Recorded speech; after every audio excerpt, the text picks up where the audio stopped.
Hello, everyone, and welcome back to the Digital Health Wire show. My name is Jason Berry. I'm the editor of Digital Health Wire, and I'm the host of the show. Today, I'm excited to be joined by the vice president of marketing at a company that's doing some of the best marketing, in my opinion, in healthcare, and that's Abridge. And I'm joined by Mr. Guru Sundar. So, Guru, it's great to have you on the show. Thanks for having me, Jason. I feel like it's been a long journey to get to this spot. We met years ago, and I've always been impressed by your passion. So thanks for having me today. Yeah, it's really great to have you on. Every time I sit down with you, um, I'm always jealous of the companies that you're working with because you have such a calm and an equanimity about you, and it's just like you can't teach that. And I'm curious, like, can you kind of walk us through your path to a bridge and your current role and how you're kind of what you're bringing to this role at a bridge? Cool. I'd say I've been inspired by many marketers in my life, and most of them have come from non-traditional backgrounds in different places or have very unique skill sets.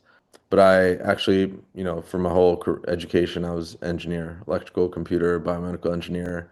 Worked for about 5 years as an engineer in ultrasound, and I always knew my path was like different. And then somebody, her name is Christine, gave me a shot at a product marketing, product manager role, and that was almost 11 years ago. And since then, I've worked at amazing companies, Sonosite, Butterfly Network, ultrasound on your iPhone, and now sort of I feel like a bridge is like my whole career, my whole life has been like training me up for this opportunity, whereby we have this opportunity to do something really impactful and incredible. And so here I'm at a bridge, more Mhm. than 2.5 years in, and it's been incredible. I remember there was the Abridge brand circa 2023 when I first started covering you guys, Hmm. and then you'll have to remind me of the exact date. But when that rebrand came out and you had the font, the new orange, Hmm. you put out a white paper that was like one of the most gorgeous. It was almost more art than white paper, and that was like I think my first exposure to the new brand. I was like, wow, I haven't seen anything like this in healthcare before. Are your fingerprints all over that? What goes into how does a bridge think about brand and like why take the extra time on picking that color orange and making that Yeah, white paper that good? I'll take you back like when I first met Shiv and Julia, and I was looking for uh, what my next opportunity was going to be. Like they said something early on that really resonated, and it was we want to build a generational brand. And I was like, wow, this is like profound. And what does that mean? That means that this isn't just like we're selling a product, a service. We're building a decades long vision, a mission against this like really amazing vision to not just put a band-aid on a problem, but rethink the way things are done. And when you think about companies, especially tech companies that want to build a brand, they have this like super big dream. And you can't do that alone. And so even the way we talk about our customers, they're our partners, and we're in it together. Like if we don't have them, we have nothing. Mhm. And we have to swim together. We have to row together. Like they're playing a part in this vision that we want to see come to life. And so you have to pay homage to that. You have to pay tribute to that. You have to offer gratitude. The white paper you said as an example, we have this incredible science foundation in the company. Like we believe in science. Like we have a extremely strong science leader, Zach Lipton, Mhm. and so we want to do homage to that part of our DNA, our story. And so when we think about like how to tell the science story, it's like this mix between art and science. Like that's a lot of what we're playing with all the time. Yeah, we could have just like, put a little header and put some words on a paper, but that's not taking it seriously, right? Mhm. Let's take it seriously. Let's give it the time and space it deserves. Let's Mhm. offer that experience to our users so that they feel something.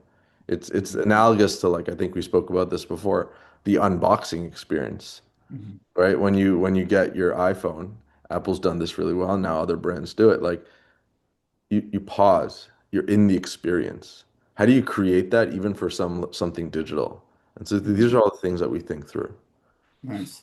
That a lot of really good notes on brand building there that I want to unpack, but how would you describe Abridge's brand? You talked about wanting to make them feel a certain way, wanting to Mhm. be involved on this journey with your users, with your partners. If Yeah. you had to kind of describe Abridge's brand, how would you describe what that is?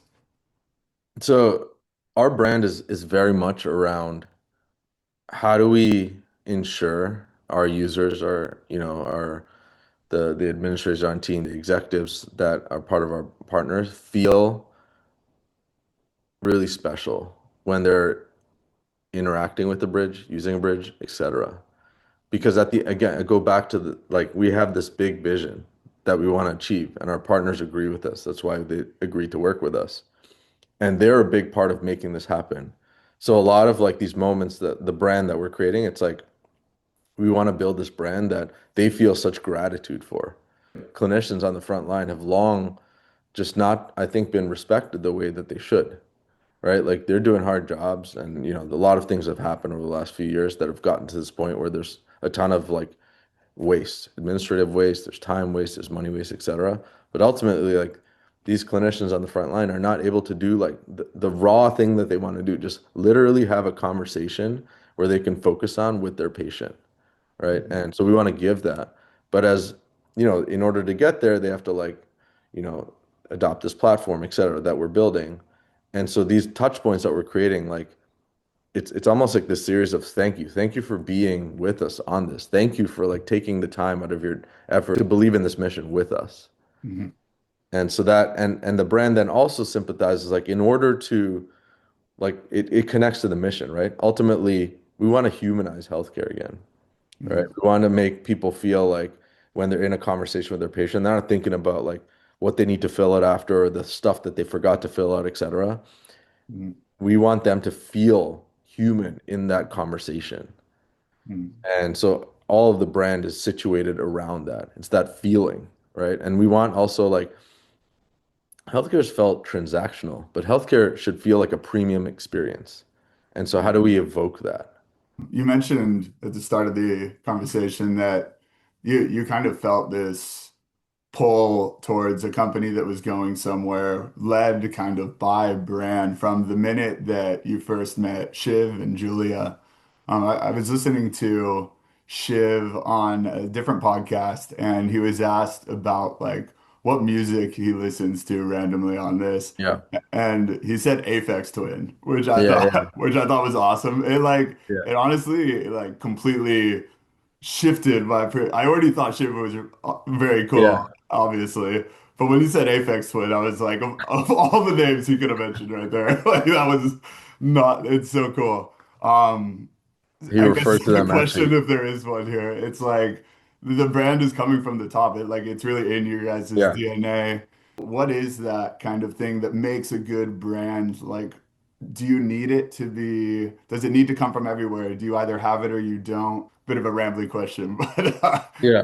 I think like in order like brand is not something that's built overnight. It's something that's built like day by day, moment by moment. And you also like you'll see like a lot of companies like they're like, okay, we're gonna change our colors, right? We're gonna change our tagline. That's not that brand. That's just like core marketing, right? But brand is like, what's the foundation, what you believe in, what you're trying to achieve, and how do you slowly evolve the brand as the company is evolving, as the product is evolving, as the market is evolving. It's little by little. You'll look at like some big brands, like even like something like Apple or Nike, and you'll see like over time there's small shifts. You don't realize it. It still feels Apple or Nike like in that moment. But over time you'll realize, oh, they've made this shift to like Mhm. be with the times or be with the moment, whatever that is. Mhm. And so you have to think about it all the time. When you deliver, a phone call, when you deliver, when you're at an event, when you deliver, when you're having a meeting, like you're thinking about how am I acting? How does this feel? You know, how does this taste if you're like at a restaurant or whatever, like all of it, like it's the five senses, right? And so when we're like constantly like helping educate people internally even of like this is what this is how we need to behave, this is how we need to act, and we hire people that believe in that, that want that, right? Ultimately, if you want people to act and behave in line with a brand and bring that to life, like people are your greatest lever to bring a brand to life, especially in this business that we're in. Mhm. You need them to believe in it and accept that this is like a part of how we do.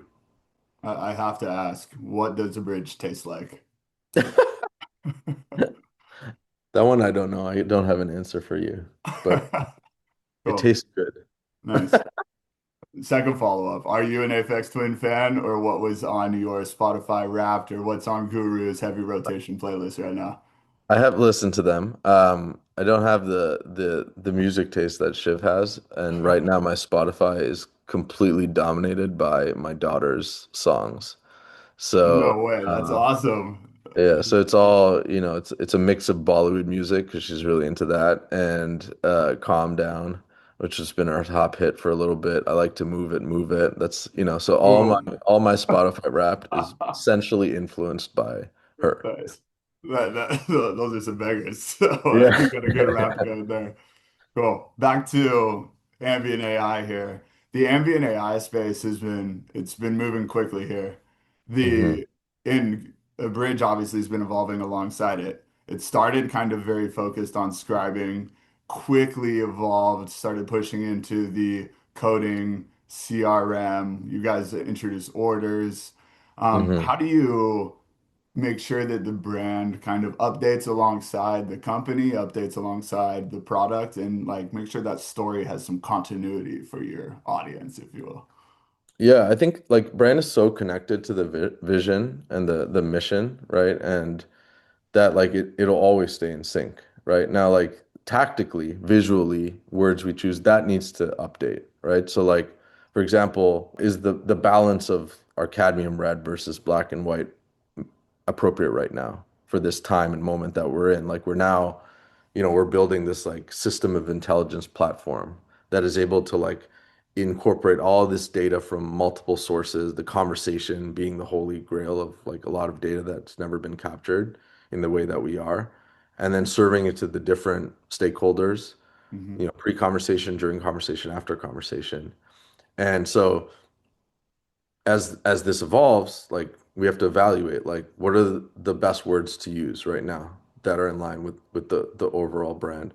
What is the best color palette to mix, right? Like a lot of the times when you think about colors and brands, there's going to be a distinction of like, okay, you should use this color for this fraction of use and this, et cetera, Hmm. depending on the application. So we're constantly evaluating that, and that's how the brand evolves over time, right?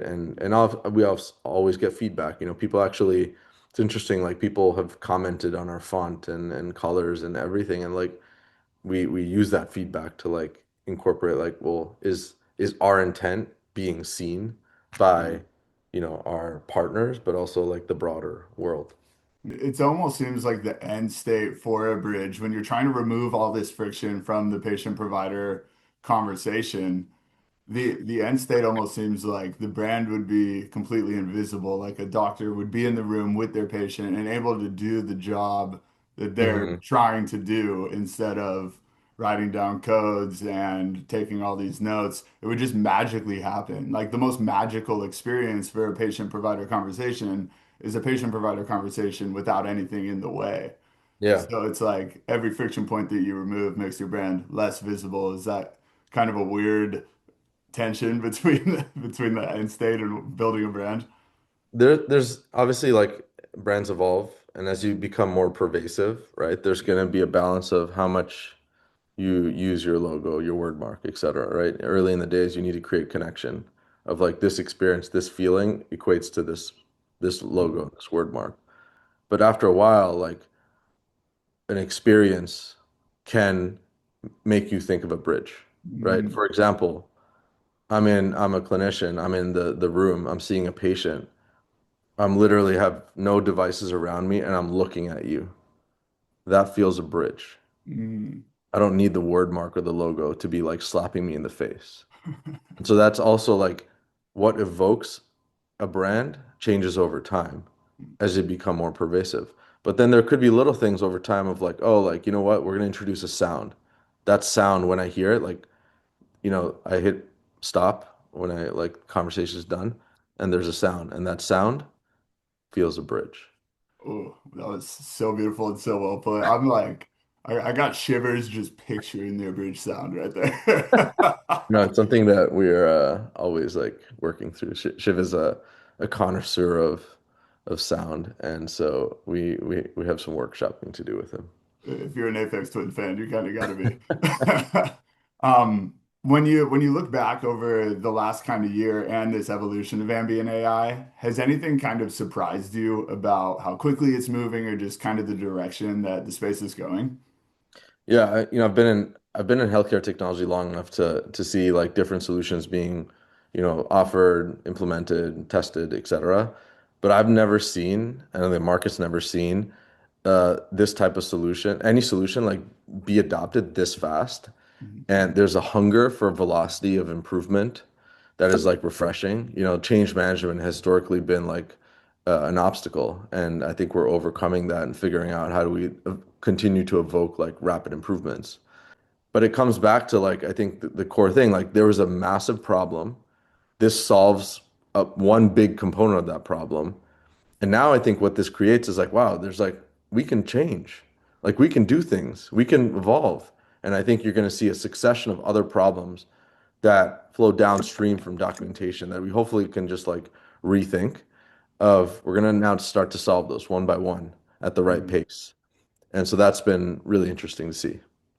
It's already been moving so quickly. And like when people talk about the exponential curve that we're on with technology and AI, and to make sure we hit the AI mention quota in this interview, um, do you do you picture this kind of speeding up even further from here with AI or something like that? Or is it, do you have like a very fixed roadmap that you think we can Yeah. forecast out a couple of years, quarters, I whatever? mean, it's hard to like it's hard to know like what's going to happen in like a year. I think we're focused on like we have this vision and there's different levels of fidelity that we're working through like stuff we know we need to do today, stuff we need to do in a few months, stuff we need to do in, a year. And so we're working through all that in rapid succession.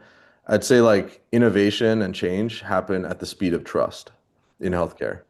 And kind of tying back to brand, like most big brands that are pervasive, that span the test of time, have this incredible layer of trust that is associated with it.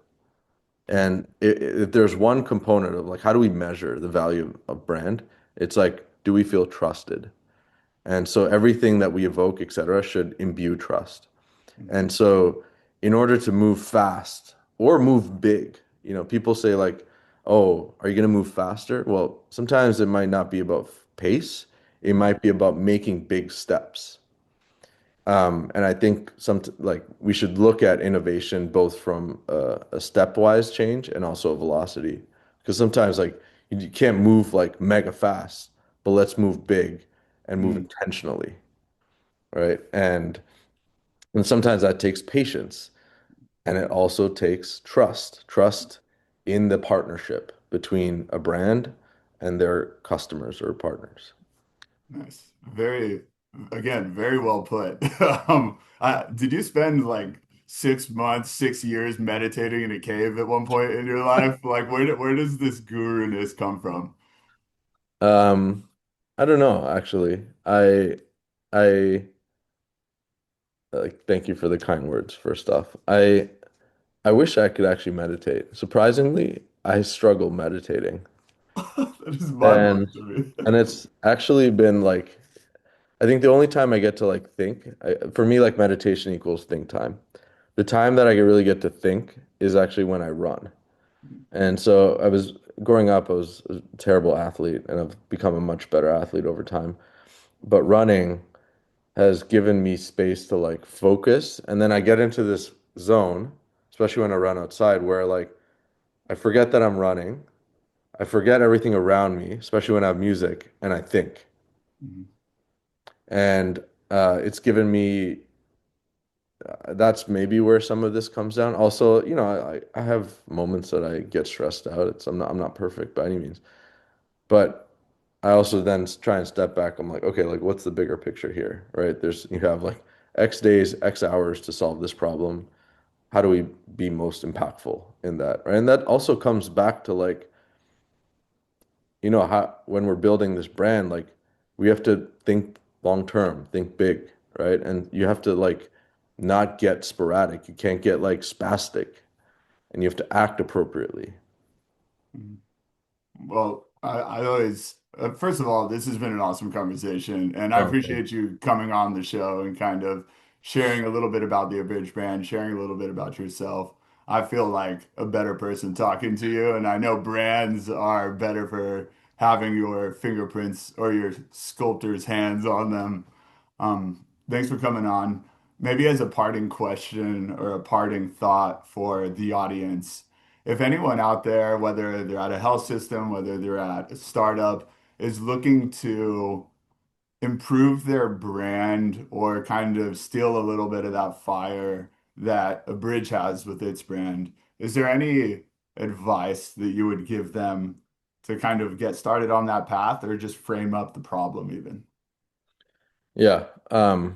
I do just want to say one thing that like I honored to be here and be the mouthpiece for this story. But there's a huge team behind me, around me, above me that contribute to this story, minute by minute, really. And so I'm grateful to all of them. Um, you know, as part of building your own brand, whether it's personal brand, company brand, it all comes from purpose. And oftentimes, your purpose is linked to your passion. So find your purpose, know your passion, and chart your journey and be loyal to that. Couldn't ask for a better note to end it on. Guru, you're the man. Thanks for coming on the show. Thanks. That was really fun. That was really fun.